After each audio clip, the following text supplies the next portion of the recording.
ಏನ್ ನಮ್ಮ ಕನ್ನಡ ದೇಶದಲ್ಲಿ ಸಾಮಾಜಿಕ ಹಾಗೂ ಶೈಕ್ಷಣಿಕ ಸಮೀಕ್ಷೆ ನಡೀತಾ ಇದೆ. ಸರ್ಕಾರದವರು ನಿನ್ನೆಯಿಂದ ಶುರು ಮಾಡಿದ್ದಾರೆ.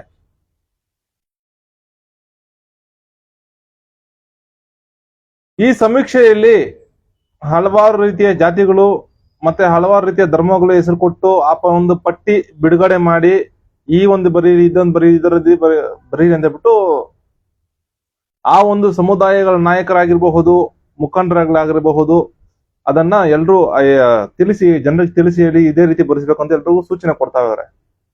ಆ ಒಂದು ಸಮುದಾಯಗಳ ನಾಯಕರಾಗಿರ್ಬೋದು, ಜನರಾಗಿರ್ಬಹುದು. ಇಲ್ಲಿ ವಿಶೇಷವಾಗಿ ನಮ್ಮ ಕನ್ನಡ ದೇಶದಲ್ಲಿ ವೀರಶೈವ ಲಿಂಗಾಯತ ಸಮುದಾಯ, ಈ ವೀರಶೈವ ಲಿಂಗಾಯತ ಸಮುದಾಯದವರು ಸುಮಾರು ಜನ ಮಠಾಧಿಪತಿಗಳಿದ್ದಾರೆ, ಸ್ವಾಮೀಜಿಗಳಿದ್ದಾರೆ, ಮತ್ತೆ ಹಲವಾರು ಮುಖಂಡರಿರ್ಬೋದು. ಒಬ್ಬೊಬ್ಬರು ಒಂದೊಂದು ರೀತಿ, ಒಬ್ರು ಹಿಂದೂ ಒಂದು ಪರ್ಸ ಅಂತ ಹೇಳೋದು, ಮತ್ತೆ ಇನ್ನೊಬ್ರು ಲಿಂಗಾಯತ ಧರ್ಮ ಪರ್ಸ ಅಂತ ಹೇಳೋದು, ಮತ್ತೊಂದು ಮಗು ತುಂಬಾ ಗೊಂದಲಕಾರಿ ಹೇಳಿಕೆಗಳು ಕೊಟ್ಟು ಈ ವೀರಶೈವ ಲಿಂಗಾಯತ ಸಮುದಾಯದ ಜನರ ದಿಕ್ಕು ತಪ್ಪಿಸ್ತವ್ರೆ, ದಾರಿ ತಪ್ಪಿಸ್ತವ್ರೆ. ಈ ದಿಕ್ಕು ತಪ್ಪಿಸೋ ಕೆಲಸಗಳನ್ನ ಹಾಗೂ ಪರಮ ಅಯೋಗ್ಯ ಒಬ್ಬನಿದ್ದಾನೆ ನಮ್ಮ ಕನ್ನಡ ದೇಶದಲ್ಲಿ.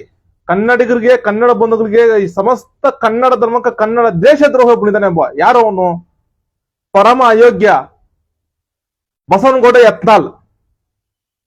ದೊಡ್ಡ ಮರಾಠಿ ಗುಲಾಮ ಇವನು. ಬಸವಣ್ಣನವ್ರನ್ನೇ ನಿಂದನೆ ಮಾಡದಂತ ದೊಡ್ಡ ಅಯೋಗ್ಯ ಇವ. ನಾವು ಎಲ್ಲ ಸಮಸ್ತ ಕನ್ನಡ ಬಂಧುಗಳು ಹಾಗೂ ವೀರಶೈವ ಲಿಂಗಾಯತ ಸಮುದಾಯದವರು ಕೇಳ್ಕೊಳ್ಳೋದೇನೆಂದ್ರೆ, ಇಂತಹ ಅಯೋಗ್ಯನ ಮಾತುಗಳು ಯಾವತ್ತೂ ಕೇಳಕ್ ಹೋಗ್ಬೇಡ್ರಿ. ಜನರನ್ನ ದಿಕ್ಕು ತಪ್ಪೋ ಕೆಲಸ ಮಾಡ್ತಾನೆ. ಮರಾಠಿಗರ ಪರವಾಗಿ, ಮರಾಠಿಗರ ಸಲುವಾಗಿ ಏನ್ ಕೆಲಸ ಮಾಡೋಕೆ ಅಂತಹ ಕೆಲಸ ಮಾಡ್ತಾನೆ ಬಸವನಗೌಡ ಯತ್ನಾಳ್ ಇವನು. ದಯವಿಟ್ಟು ಇವನ್ ಮಾತು ಯಾರು ಕೇಳ್ಬೋದಂತ ಸಮಸ್ತ ಅವನ ಹಿಂಬಾಲಕರನ್ನು ಅಷ್ಟೇ ಕೇಳ್ಕೊತೀವಿ ನಾವು. ಅವನ ಜೊತೆಯಲ್ಲಿ ಇರ್ತಾರ ಅಕ್ಕಪಕ್ಕ ಹಿಂಬಾಲಕರನ್ನ, ಅವನ ಚೀಲಗಳು ಇಷ್ಟೇ ಕೇಳ್ಕೊತೀವಿ ನಾವು. ದಯವಿಟ್ಟು ಅವನ ಮಾತು ಯಾರು ಕೇಳಕ್ ಹೋಗ್ಬೇಡಿ. ಹಾಗೂ ವೀರಶೈವ ಲಿಂಗಾಯತ ಮಹಾಸಭಾದವರು ಒಂದು ತೀರ್ಮಾನ ತಗೊಂಡಿದ್ದಾರೆ. ಇತರೆ ಅಂತ ಬರ್ಸ್ಬಿಟ್ಟು ವೀರಶೈವ ಲಿಂಗಾಯತ ಅಂತ ಬರೀರಿ, ಮತ್ತೆ ಉಪಜಾತಿಗಳು ವೀರಶೈವ ಲಿಂಗಾಯತ ಅಂತ ಬರೀರಿ ಅಂತ ಹೇಳಿದ್ದಾರೆ. ಅದೇ ರೀತಿ ನಾನು ಅಷ್ಟೇ, ನಾನೊಬ್ಬ ಹೆಮ್ಮೆಯ ಕನ್ನಡ ಧರ್ಮದಲ್ಲಿ ಹುಟ್ಟಿದ್ದೀನಿ. ನಾವು ಕನ್ನಡ ದೇಶದಲ್ಲಿ ಕನ್ನಡಾಂಬೆ ಕನ್ನಡೇಶ್ವರನ ಕೃಪೆಯಿಂದ ಕನ್ನಡ ಧರ್ಮದಲ್ಲಿ ನಾವು ಹುಟ್ಟಿದೀವಿ. ಇವತ್ತು ಕನ್ನಡ ಧರ್ಮದಲ್ಲಿ ಹುಟ್ಟಿ ವೀರಶೈವ ಲಿಂಗಾಯತ ಸಮುದಾಯದಲ್ಲಿ ಹುಟ್ಟಿದೀವಿ. ನಾವಂತೂ ವೀರಶೈವ ಲಿಂಗಾಯತ ಸಮುದಾಯ ಉಪಜಾತಿ ಅಂತ ಕೇಳಿದ್ರೆ ಅದು ಉಪಜಾತಿನ ವೀರಶೈವ ಲಿಂಗಾಯತ ಅಂತ ಬರೆಸ್ತಾ ಇದೀವಿ. ದಯವಿಟ್ಟು ಸಮಸ್ತ ಯಾರು ವೀರಶೈವ ಲಿಂಗಾಯತ ಸಮುದಾಯದ ಇದಾರಲ್ಲ, ಹಿಂದೂ ಮತ್ತೆ ಇನ್ನೊಂದು ಮಗುವನ್ನ ಬರ್ಸೋದ್ ಬಿಟ್ಬಿಟ್ಟು 11ನೇ ಆ ಒಂದು ಪಟ್ಟಿಯಲ್ಲಿ 11 ಇತರೆ ಅಂತ ಏನಿರುತ್ತಲ್ಲ, ಅದರಲ್ಲಿ ಕನ್ನಡ ಧರ್ಮ ಅಂತ ಬರೆಸಿ ಸಮುದಾಯ ಯಾವ್ದಾದ್ರು ಬಂತಂದ್ರೆ ವೀರಶೈವ ಲಿಂಗಾಯತ ಅಂತ ಬರೆಸ್ಬೇಕು. ಹಾಗೂ ಉಪಜಾತಿ ಅಂತ ಬಂದಾಗ ಈಗಾಗಲೇ ಉಪಜಾತಿ, ಉಪಪಂಗಡ, ಹಾಗೆ ಹೀಗೆ ಅಂತ ಹೇಳ್ಬಿಟ್ಟು ಎಲ್ಲ ತುಂಬಾ ಸಮಾಜದಲ್ಲೇ ಅಶಾಂತಿ ಜಾಸ್ತಿ ಮೂಡಿದೆ. ದಯವಿಟ್ಟು ಉಪಜಾತಿಯಲ್ಲೂ ಅಷ್ಟೇ ವೀರಶೈವ ಲಿಂಗಾಯತ ಸಮುದಾಯ ಅಂತ ಬರ್ಸ್ಬೇಕಂತ ಹೇಳ್ಬಿಟ್ಟು ವೀರಶೈವ ಲಿಂಗಾಯತ ಸಮುದಾಯ ಬಾಂಧವರಲ್ಲಿ ಕೇಳ್ಕೊಂತ ಇದೀವಿ.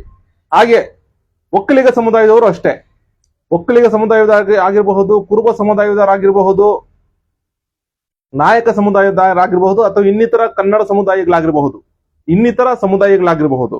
ಎಲ್ಲರೂ ನಾವು ಕೇಳ್ಕೊಳ್ಳೋದೇನೆಂದ್ರೆ, ಸಮಸ್ತ ಕನ್ನಡ ಬಂಧುಗಳು ನಮ್ಮ ಕನ್ನಡ ದೇಶದ ಪಕ್ಷದಿಂದ ಪ್ರೇಮದಿಂದ ವಿನಂತಿ ಮಾಡ್ಕೊಳ್ಳೋದೇನೆಂದ್ರೆ, ಎಲ್ಲ ಸಮಸ್ತ ಕನ್ನಡ ಬಂಧುಗಳು ಪರಭಾಷಿಕರು ಏನಾದ್ರು ಮಾಡ್ಕೊಳ್ಳಿ, ಪರಭಾಷಿಕರ ಬಗ್ಗೆ ತಲೆ ಕೆಡಿಸ್ಕೋಬೇಡಿ. ಪರಭಾಷೆಗೆ ಯಾರೇ ಕಿಡಿ ಹಚ್ಚೋದು, ಮತ್ತೊಂದು ಮಗದೊಂದು ದಿಕ್ ತಪ್ಪಿಸೋ ಕೆಲಸ ಮಾಡಿದ್ರೆ ಅವ್ರು ಕಿವಿ ಕೊಡದೆ ನಾವು ಕೇಳ್ಕೊಳ್ಳೋದಿಷ್ಟ ನಮ್ಮ ಕನ್ನಡ ದೇಶದ ಪಕ್ಷದಿಂದ.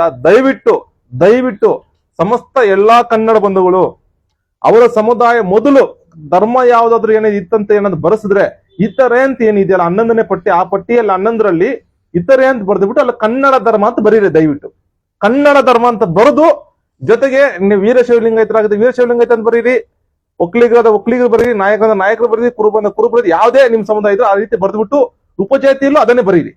ಮತ್ತೆ ಅದ್ರಲ್ಲಿ ಈ ಪಂಗಡ ಆ ಪಂಗಡ ಅಂತ ಬರೆಯಕ್ ಹೋಗ್ಬೇಡಿ, ಒಗ್ಗಟ್ಟು ಮುರಿಯಕ್ ಹೋಗ್ಬೇಡಿ. ಆ ಒಂದು ಸಮುದಾಯಗಳಲ್ಲಿ ಒಗ್ಗಟ್ಟು ಮುರಿಯಕ್ ಹೋಗ್ಬಾರ್ದು ಯಾವುದೇ ಕನ್ನಡ ಬಂಧುಗಳು ಅಂತ ಕೇಳ್ಕೊಂತ ಇದೀವಿ.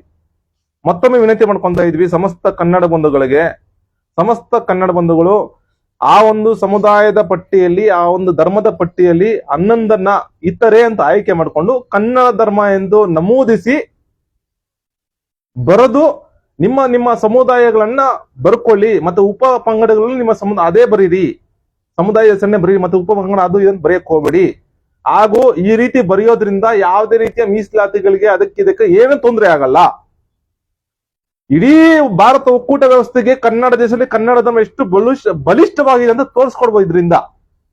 ಮತ್ತೆ ಕೆಲವರು ಪಟ್ಟಬದ್ಧ ಹಿತಾಸಕ್ತಿಗಳು ಅಂದ್ರೆ ಪರಭಾಷಿಕರು ಕೋಮುವಾದ ಹರಡಿಸೋದನ್ನ ತಡಿಬಹುದು. ಕೋಮುವಾದ ಆಗಿರಬಹುದು, ಮತ್ತೆ ಜಗಳ ಗಲಾಟೆಗಳು ದೊಂಬಿಗಳು ನಡೆಸೋದನ್ನ ತಡಿಬಹುದು ಇದರಿಂದ ಅಂತ ಹೇಳ್ಬಿಟ್ಟು ಸಮಸ್ತ ಕನ್ನಡ ಬಂಧುಗಳಲ್ಲಿ ನಮ್ಮ ಕನ್ನಡ ದೇಶದ ಪಕ್ಷದಿಂದ ಮತ್ತೊಮ್ಮೆ ಮಗದೊಮ್ಮೆ ಪ್ರೇಮದಿಂದ ವಿನಂತಿ ಮಾಡ್ಕೊಳ್ತಾ ಇದ್ದೀವಿ. ಜೈ ಕನ್ನಡಾಂಬೆ, ಜೈ ಕನ್ನಡ ಧರ್ಮ, ಜೈ ಕನ್ನಡ ದೇಶ. ಶರಣಾರ್ಥಿಗಳು.